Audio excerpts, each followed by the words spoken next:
మరో breaking news చూస్తున్నాం. దేశంలోని వివిధ రాష్ట్రాల్లో ఉగ్ర లింకులు కలకలం రేపుతున్నాయి. దేశవ్యాప్తంగా 4 రాష్ట్రాల్లో ఉగ్ర సంస్థ ఐఎస్తో సంబంధం ఉన్న 5 వ్యక్తులను అదుపులోకి తీసుకున్నారు ఢిల్లీ పోలీసులు. నిన్న ఆషర్ డానిష్ అనే వ్యక్తి ఇచ్చిన సమాచారంతో జార్ఖండ్లోని రాంచీలో ఓ వ్యక్తిని అరెస్టు చేశారు.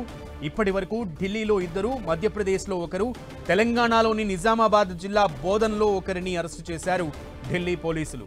వీరందరికీ పాకిస్తాన్కు చెందిన ఐసిస్తో సంబంధాలు ఉన్నట్లుగా పోలీసులు గుర్తించారు. 4 రాష్ట్రాల్లో దాడులు నిర్వహించిన ఢిల్లీ పోలీసులు ఇప్పటి వరకు 5 అనుమానిత ఉగ్రవాదులను అరెస్టు చేశారు. ఇక నిందితుల దగ్గర నుంచి దేశీయంగా తయారు చేసిన పిస్టల్, మందుగుండు సామాగ్రి, hydrochloric acid, nitric acid, sulphur powder వంటి రసాయనాలతో పాటుగా రాగి షీట్లు, బాల్ బేరింగ్లు, ఎలక్ట్రానిక్ సర్క్యూట్స్, ల్యాప్టాప్లు, మొబైల్ ఫోన్లు, నగదును కూడా స్వాధీనం చేసుకున్నట్లు ఢిల్లీ పోలీసులు తెలిపారు.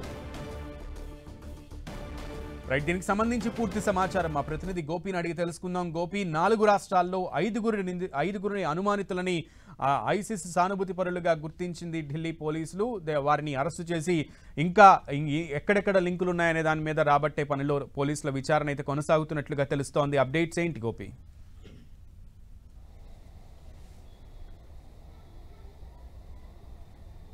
గోపి,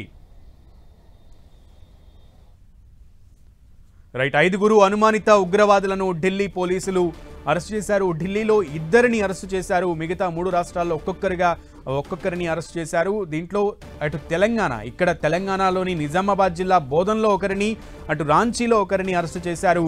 వీరి దగ్గర కొన్ని రసాయనాలతో పాటుగా, రసాయన పదార్థాలతో పాటు, పేలుడు పదార్థాలతో పాటు లోకల్ మేడ్ పిస్టల్ని కూడా వాళ్ళు స్వాధీనం చేసుకున్నారు. నగదుని కూడా సీజ్ చేసినట్లుగా తెలుస్తోంది. పాక్ ఐసిస్తో వీరికి సంబంధాలు ఉన్నట్లుగా కీలకమైన ఆధారాలు లభించడంతోనే వీరిని అరెస్టు చేసినట్లుగా తెలుస్తోంది. వీరి నుంచి ఎంక్వైరీ చేస్తే ఆ ఎంక్వైరీలో ఇంకా ఎన్ని లింకులు బయటపడాయి అనేది తెలియాల్సి ఉంది. పూర్తి సమాచారం మా ప్రతినిధి గోపి అందిస్తారు. గోపి, ఢిల్లీ పోలీసులు ఏమంటున్నారు?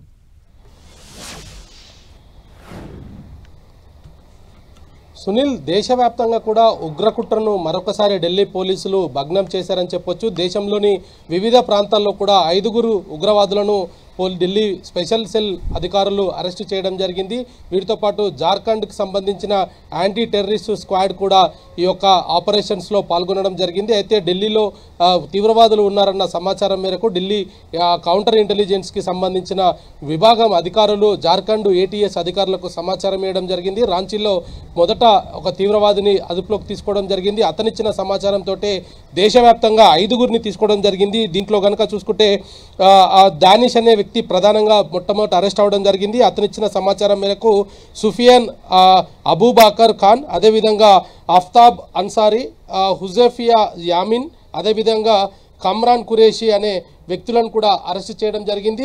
వీరి వద్ద నుంచి భారీగా కంట్రీ మేడ్ వెపన్స్ని స్వాధీనం చేసుకున్నారు. వాటితో పాటు ఐఈడికి సంబంధించి ఏదైతే ఐఈడి బాంబులను తయారు చేస్తారో దానికి సంబంధించిన ముడి సరుకును కూడా స్వాధీనం చేసుకోవడం జరిగింది. వారి వద్ద నుంచి కొంత కరెన్సీని తీసుకున్నారు. ప్రస్తుతం వారిని కోర్టులో ప్రవేశపెట్టి వారిని 10 రోజుల పాటు కస్టడీకి ఢిల్లీ పోలీసులు కోరుతున్నారు. అయితే దేశవ్యాప్తంగా వీళ్ళతో పాటు ఇంకా ఏదైనా ఉగ్రవాద కార్యకలాపాలతో సంబంధం ఉన్న వ్యక్తులు ఇంకా ఉన్నారన్న కోణంలో కూడా ప్రస్తుతం ఇన్వెస్టిగేషన్ కొనసాగుతుంది. వీళ్ళంతా కూడా ఐసిస్కు సంబంధించిన వ్యక్తులుగా గుర్తించడం జరిగింది. పాకిస్తాన్కి సంబంధించిన ఉగ్రవాద శిబిరాలలో వీళ్ళు ట్రైనింగ్ తీసుకొని భారత్లోకి వచ్చి వివిధ ప్రాంతాల్లో తలదాచుకున్నట్టు తెలుస్తుంది. ముఖ్యంగా తెలంగాణ రాష్ట్రానికి సంబంధించిన బోధన్లో కూడా ఒక వ్యక్తి అరెస్ట్ అవ్వడంతో రాష్ట్ర ప్రభుత్వం కూడా అలర్ట్ అవ్వడం జరిగింది. ఇటు దేశవ్యాప్తంగా కూడా ఈ యొక్క 5 ఉగ్రవాదులతో పాటు ఇంకా మరికొంతమంది ఉగ్రవాదులు ఉండవచ్చు అన్న సమాచారం మేరకు అన్ని రాష్ట్రాల పోలీసులను అప్రమత్తం చేయడం జరిగింది. కేంద్ర నిఘా సంస్థ,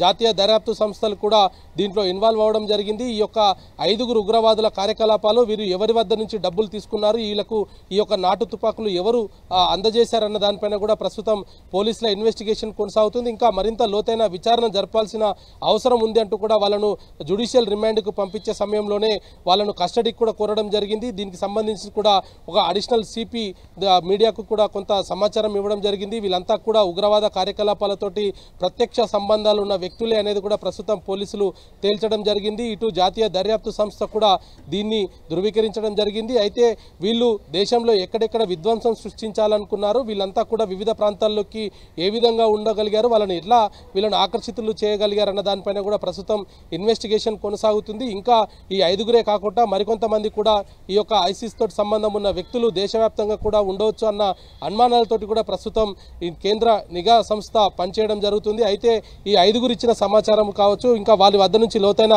విషయాలను తెలుసుకోవాల్సిన పరిస్థితి ఉంది అనేది కూడా కోర్టుకు ఢిల్లీ పోలీసులు చెప్పడం జరిగింది. అయితే వీళ్ళ దగ్గర డబ్బులు ఏ విధంగా సమకూరుస్తున్నాయి, వీళ్ళు ఎక్కడి నుంచి ఆపరేట్ చేస్తున్నారు, దేశంలో ఏ ఏ ప్రాంతాలను విధ్వంసం సృష్టించాలనుకున్న దానిపైన కూడా ఇంకా కొంత క్లారిటీ రావాల్సి ఉంది. వీళ్ళకు ప్రస్తుతం జ్యుడిషియల్ రిమాండ్కి అయితే తరలించడం జరిగింది. Sunil. Okay Gopi, thank you.